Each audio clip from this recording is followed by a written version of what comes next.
In the near future, humanity's relentless pursuit of understanding the cosmos unveils an unsettling mystery. This is a hard sci-fi tale of discovery and the resilience of the human spirit in the face of unimaginable challenges. June 21, 2103. Lead astronomer Patrick Reeve looked puzzled. Now that the big neutrino detectors were online, a map of energetic sources across the nearby universe was gradually taking shape. Neutrino detectors, which capture elusive subatomic particles, are designed to identify and track high-energy events like supernovae or black hole collisions. Yet, there were surprisingly few neutrinos emanating from the centers of large galaxies, which were expected to be among the brightest sources. For now, he could not think of any reason. Patrick furrowed his brow as he pored over the data in his cluttered office. He murmured to his colleague, Dr. Susan Klein, "It's baffling, Susan. The galactic centers should be lighting up these detectors. Maybe there's something we're missing," Susan suggested, adjusting her glasses. "Let's dig deeper." December 3, 2103. At the next symposium, Patrick presented the results of their survey. After a polite round of applause, he stepped down from the podium and started listening to the other speakers. They proposed all kinds of wild theories to explain why the observations did not match expectations. It bored Patrick. He could hear the same kind of idiocy on any social media platform featuring flat earthers and eternal universe proponents. As the conference dragged on, Patrick's mind wandered to a rare family outing years ago. He remembered a camping trip meant to mend the strained relationship with his son, Stephen. It had been a disaster, with Patrick constantly distracted by work calls. Stephen had stormed off, muttering about how his father cared more for stars than his own family. Patrick had tried to explain the significance of his work, but the words had fallen flat. He left the symposium in a bad mood. Not only was there no theory that could explain the observations and pass scientific scrutiny, but he also failed to secure new funding to study the phenomenon in more detail. It was not the only project he worked on. He had gained much fame with the discovery of how supermassive black holes formed, but this neutrino mystery was gnawing at him. February 20, 2104. Stephen Reeve cursed, "Stupid old man," when he heard the news. His father had gone up a mountain in Chile to one of his precious telescopes. The strain caused by the thin air was too much for the 87-year-old. Stephen was a bit sad but mostly angry. He should not have been there. Why couldn't he just be like any normal scientist and collect his Nobel Prize?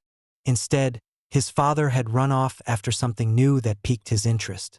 Stephen had some fond memories of his father, but not enough. His father had been away most of the time. Symposiums and visits to observatories all over the world took up much of his time. After taking care of things, Stephen went back to his regular job as a salesman.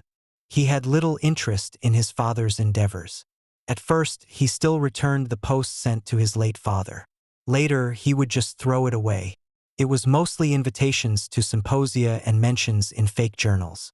Thus, his father's latest discovery went unnoticed.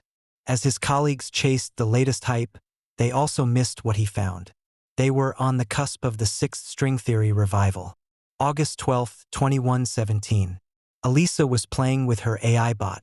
Just as kids do, she postulated questions where the premise was questionable. Why are galaxies dark in the center?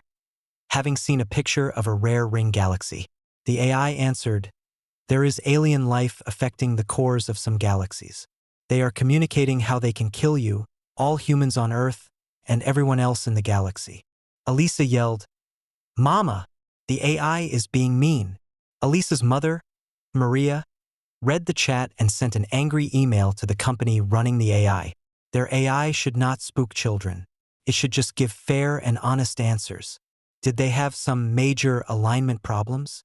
September 29, 2117. At the company's headquarters, the email was all but dismissed at first.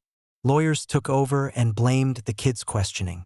Maria did not buy it and gave the story to a local newspaper. It being summer and the news slow, the story got picked up by bigger outlets. Self-righteous outcries from all over the country forced the company to take another look at what happened. The AI did not lie or try to spook the kid. It was unable to do so, It gave the best possible answer it could.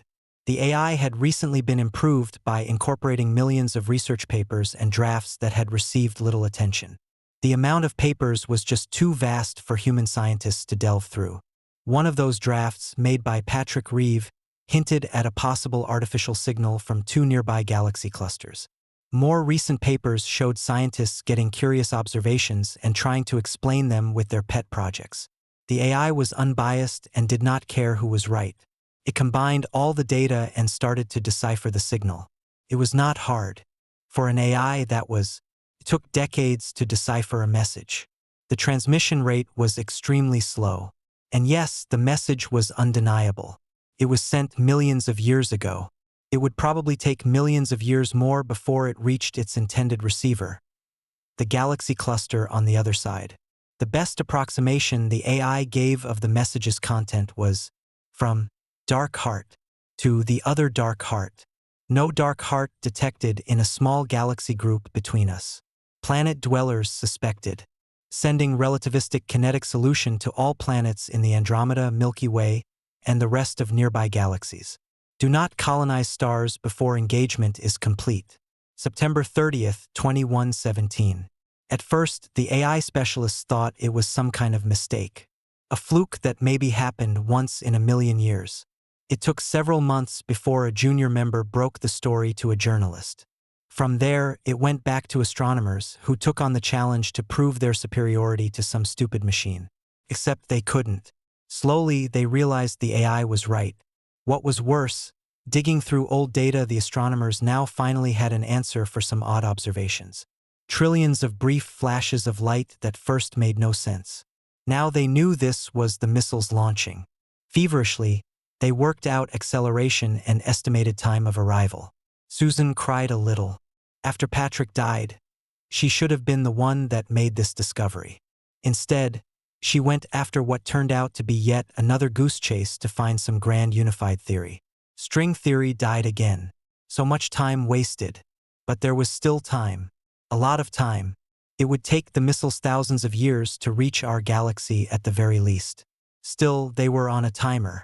Sniffling, Susan tried to pull herself together. There was work to be done. She rolled up her sleeves. In the near future, humanity's relentless pursuit of understanding the cosmos unveils an unsettling mystery. This is a hard sci-fi tale of discovery and the resilience of the human spirit in the face of unimaginable challenges. October 1st, 2117. The implications of the AI's discovery had rippled through the highest echelons of government. Within days, a task force was established, bringing together top scientists from around the globe. Susan Klein, now head of the investigation, found herself working under the watchful eyes of politicians and military leaders. Susan sighed as she reviewed the list, noting the inclusion of Dr. Marcus Hill, whose speculative ideas had often clashed with her need for concrete data. "We don't have time for his wild theories," she muttered to Raj Patel, her closest confidant on the team. "We need concrete data." Raj nodded, then smirked. "At least we have someone to blame when things inevitably go sideways." Susan chuckled dryly. "True. Let's just hope he doesn't try to convince us the missiles are sent by pigs in space." Simultaneously throwing her shawl across her shoulder while raising her chin. October 10th, 2117. The task force convened in a secure conference room. High-ranking officials sat alongside the scientists, the tension palpable. "Dr. Klein, Dr. Patel," the Secretary of Defense began. "We need precise estimates. How long do we have before these missiles reach us?" Susan took a deep breath. "We've assembled teams to work on different aspects of the problem. Their first conclusions should be available now at any moment." We set up a video conference call with the team leaders. The first team to respond was tasked with analyzing the light intensity and duration of the trillions of launch flashes. Dr. Emily Chun reported, "We've analyzed the initial bursts of light from the RKV launches. The intensity and duration of these flashes suggest an enormous energy output. We're refining our calculations to confirm these are consistent with objects accelerating to near light speed." Raj whispered to Susan, "Is it just me? Or does Emily sound like she's describing a cosmic light show?" Susan grinned. Next time, we'll sell tickets. Next was the team analyzing the spectral shifts. Dr. Lucas Moretti from CERN said, the Doppler effect on these spectral lines is significant. We're seeing redshifts indicating the missiles are traveling at approximately 99.8% of the speed of light. This aligns with the energy outputs reported by Dr. Chen's team. The Secretary of Defense frowned and asked, these are some incredible speeds. How sure are we about these numbers? Susan responded, we made some initial assumptions.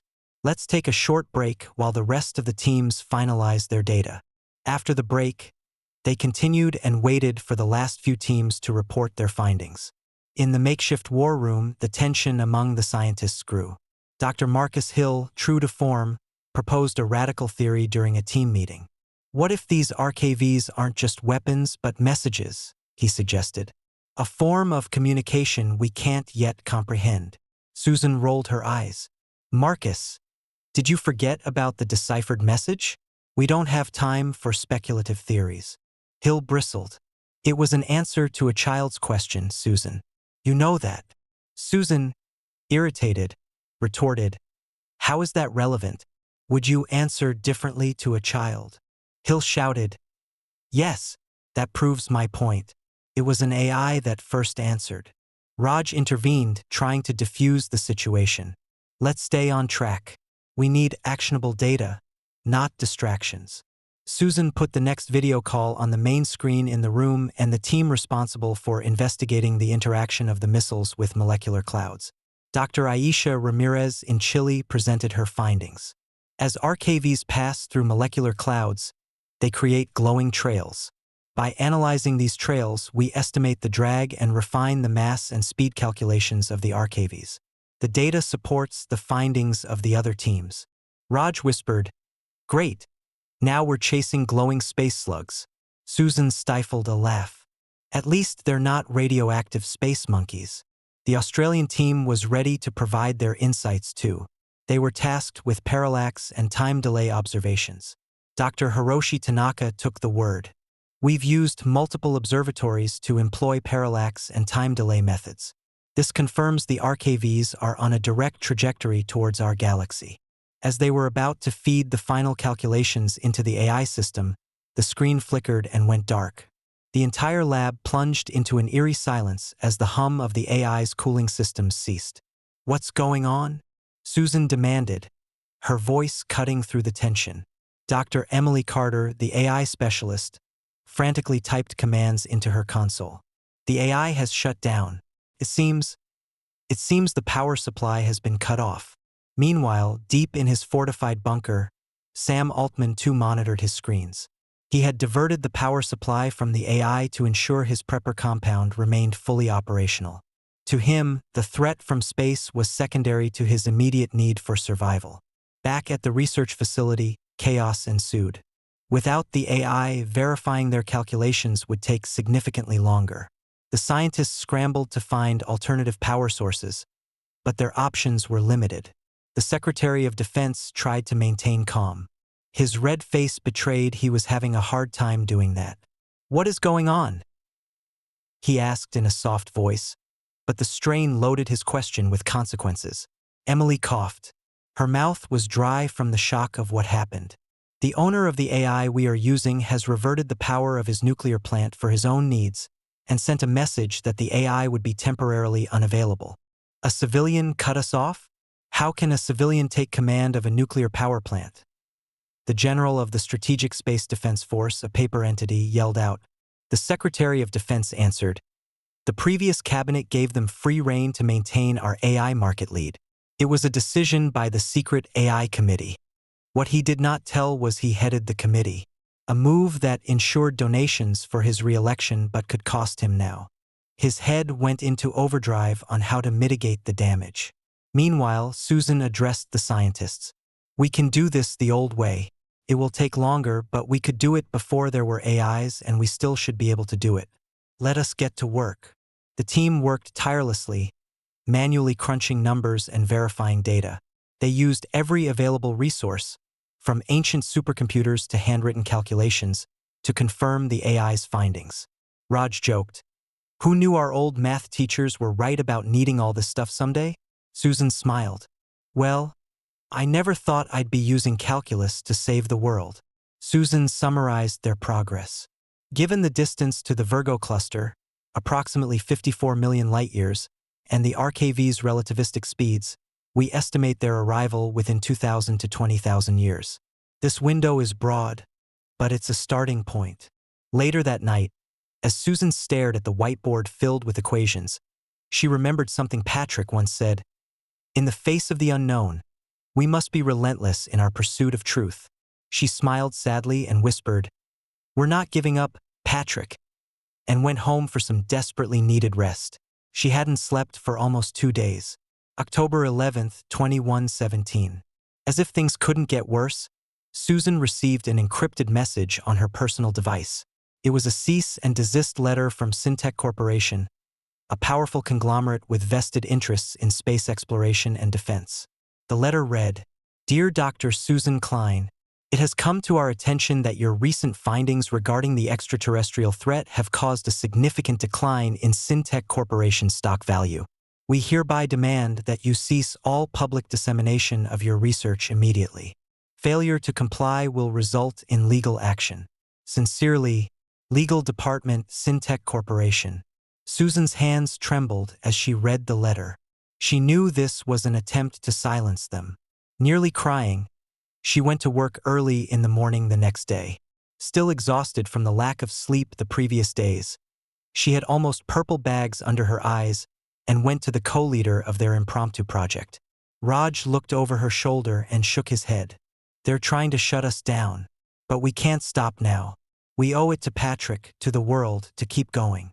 Susan nodded, determination hardening her features. "We'll find a way.